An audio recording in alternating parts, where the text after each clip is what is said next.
بسم اللہ الرحمن الرحیم۔ محمد نوازش نے انڈیا سے پوچھا ہے دیوالی کی مٹھائی کھانے کا حکم، دیوالی کے موقع پر لوگ مٹھائی دیتے ہیں، اس کا کھانا کیسا ہے اور اس کی مٹھائی قبول کرنی چاہیے کہ نہیں کرنی چاہیے؟ اس پر پوری امت کا اجماع ہے کہ جو بھی غیر مسلموں کے مذہبی تہوار ہیں، مذہبی رسومات ہیں، ان میں کسی قسم کی شرکت جائز نہیں ہے۔ قرآن مجید نے غیر مسلموں کی دو اقسام بیان کی ہیں، لا ينهاكم الله عن الذين لم يقاتلوكم في الدين ولم يخرجوكم من دياركم ان تبروهم، کہ وہ غیر مسلم جو تمہاری دشمن نہیں ہیں، جنہوں نے تمہیں گھروں سے نہیں نکالا، تم پر ظلم زیادتی نہیں کی، تو اللہ تعالیٰ تمہیں منع نہیں کرتا کہ ان سے اچھا سلوک کرو، بلکہ اللہ تمہیں حکم دیتا ہے کہ ان کے ساتھ اچھا سلوک کرو، کیونکہ اللہ تعالیٰ انصاف کرنے والوں کو پسند کرتے ہیں۔ خود رسول اللہ صلی اللہ علیہ وسلم کی سیرت میں آپ صلی اللہ علیہ وسلم نے یہودیوں کی، جو آپ کے یہودی پڑوسی تھے، ان کی عیادت بھی کی ہے، اور آپ صلی اللہ علیہ وسلم کی جو زوجہ حضرت صفیہ، ان کے رشتہ دار یہودی تھے، وہ ان کو ہدایہ تحفے بھیجا کرتی تھیں۔ تو غیر مسلم جس سے جنگ نہ ہو اس کے بارے میں اچھا سلوک کا حکم ہے، اس کو ہدایہ دینا، اس کو تحفے دینا، اس پہ صدقہ کرنا بھی جائز ہے۔ لیکن اس کی ایک باؤنڈری ہے، وہ یہ ہے کہ ایسا نہ ہو کہ آپ ان کے مذہبی معاملات میں، ان کی مذہبی رسومات میں شرکت کرنا شروع کر دیں، کیونکہ کسی بھی طرح سے ان کے مذہب کو اپریشیٹ کرنا، اس کی حوصلہ افزائی کرنا جائز نہیں ہے، کیونکہ یہ اس کی علامت ہے کہ آپ کو اپنے برحق ہونے پر اطمینان نہیں ہے۔ لوگ یہ کہتے ہیں کہ وہ بھی تو ہماری عید میں شریک ہوتے ہیں، تو دیکھیں ان کے مذہب میں یہ اجازت ہے کہ ہماری عید میں اور ہمارے تہوار میں شریک ہوں، ہمارے مذہب میں اجازت نہیں ہے، تو ہم تو اپنے مذہب کو فالو کریں گے۔ ہمارے مذہب میں کرسمس ہے یا جو بھی ان کے مذہبی تہوار ہیں، ان میں کسی بھی قسم کی شرکت کی ہمیں شریعت میں اجازت نہیں دی ہے۔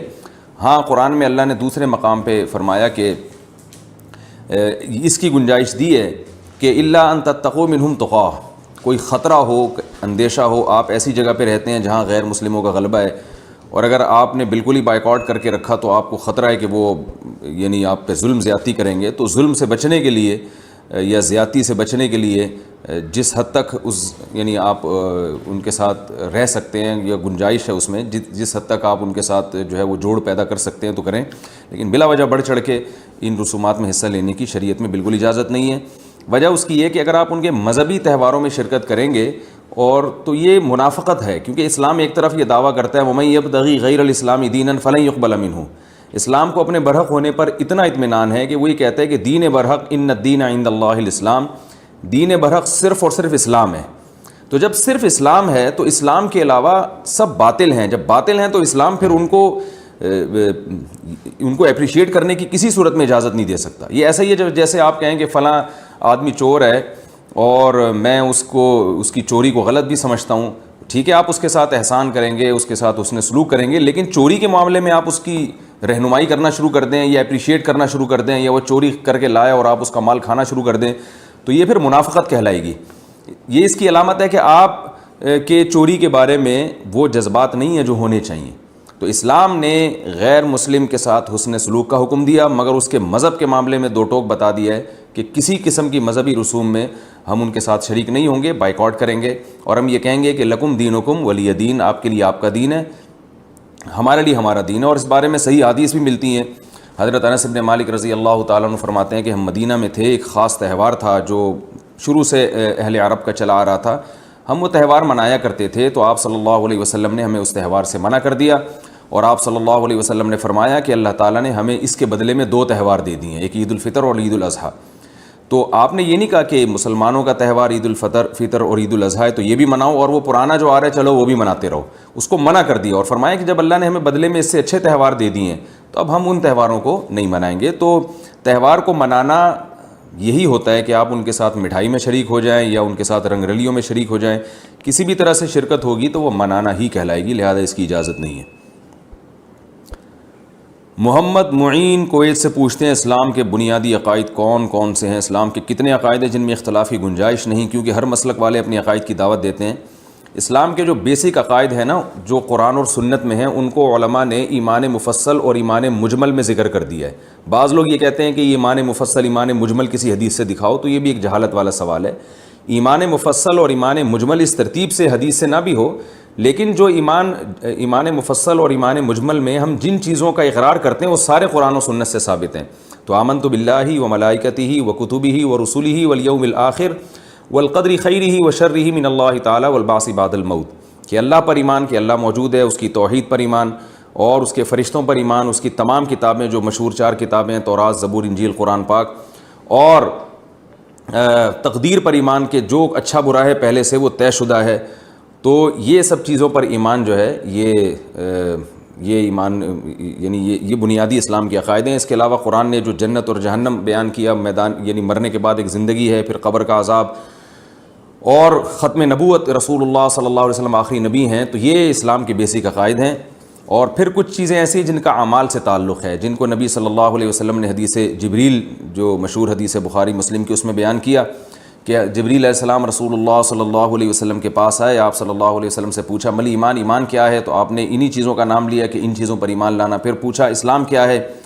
تو آپ نے فرمایا کہ 5 ٹائم نمازیں قائم کرنا, زکوٰۃ ادا کرنا, رمضان کے روزے رکھنا اور حج کرنا. تو یہ 4 چیزوں کی فرضیت کا جو شخص انکار کرے گا, 5 نمازوں میں سے ایک نماز کا انکار کر دے, وہ بھی اسلام سے خارج ہے, چاہے کسی بھی مسلک سے اس کا تعلق ہو. حج کا انکار کر دے وہ بھی اسلام سے خارج ہے, زکوٰۃ کا انکار کر دے وہ بھی اسلام سے خارج ہے. تو یہ جو اور رمضان کے روزوں کا انکار کر دے, کسی ایک روزے کا بھی انکار کر دے, وہ بھی اسلام سے خارج ہے. تو یہ 4 اعمال اسلام میں ایسے ہیں جو طے شدہ ہیں, متواتر ہیں, ان میں سے کسی ایک کا انکار کرنا یہ بھی کفر ہے. تو یہ موٹے موٹے عقائد ہیں. اس کے بعد پھر تفصیل میں جب ہم جتنا زیادہ گہرائی میں جائیں گے تو اس میں اختلاف ہوگا. اس اختلاف کا کسی کو نہ بھی پتہ ہو تو کوئی حرج نہیں ہے. میں اس پر ایک اکثر چٹکلا سناتا ہوں. ایک صاحب تھے سعودی عرب سے, مجھے بار بار کہہ رہے تھے آپ حیات النبی ممات النبی پر ڈیٹیل میں بیان کریں.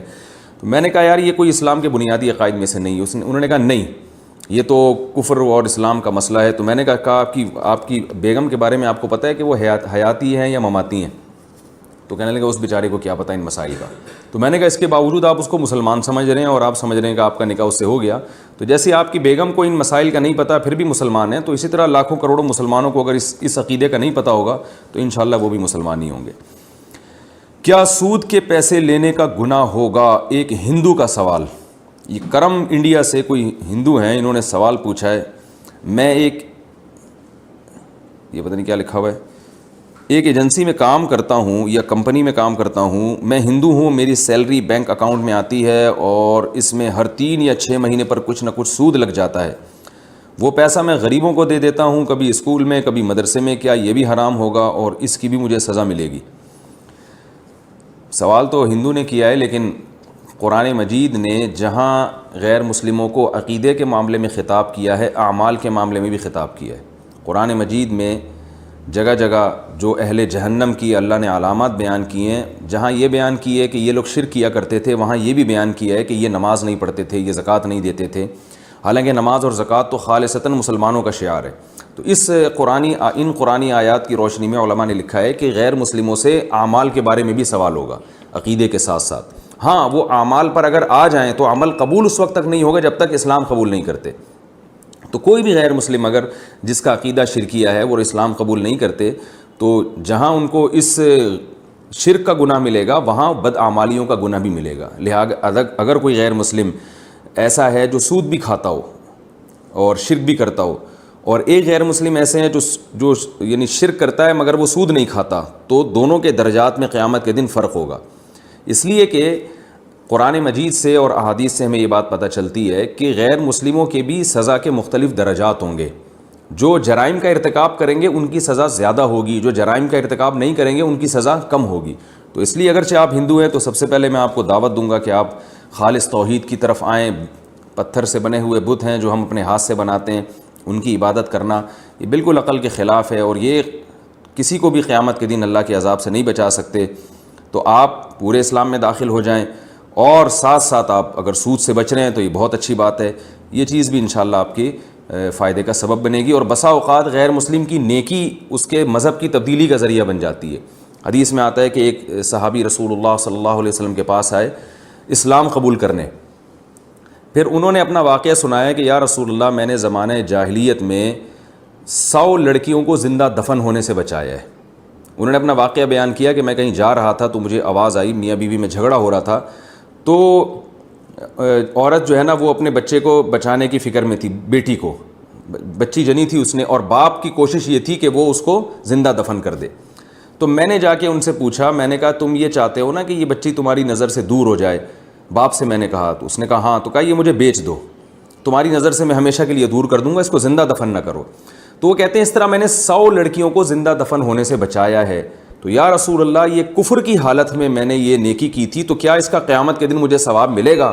تو آپ صلی اللہ علیہ وسلم نے فرمایا کہ اسی نیکی کی وجہ سے اللہ نے تمہیں اسلام کی توفیق دی ہے. تو اس سے معلوم ہوا کہ آپ کوئی بھی نیکی کریں، سود سے بچنا بھی ایک نیکی ہے، تو اس کی برکت سے اللہ تعالیٰ انشاءاللہ آپ کو اسلام کی بھی توفیق دیں گے. قابلیت کی بنا پر بغیر تعلیم کے سند بنوانا. سیف اللہ صاحب ثوابی سے پوچھتے ہیں میرا چھوٹا بھائی ہے، اس کے پاس الیکٹریکل کا پورا ہنر ہے، کیا ہم اس کے لیے پیسوں سے سند بنوا سکتے ہیں یا نہیں؟ نہیں بنوا سکتے، یہ دھوکے میں آئے گا، چاہے وہ کتنے ہی ماہر کیوں نہ ہوں.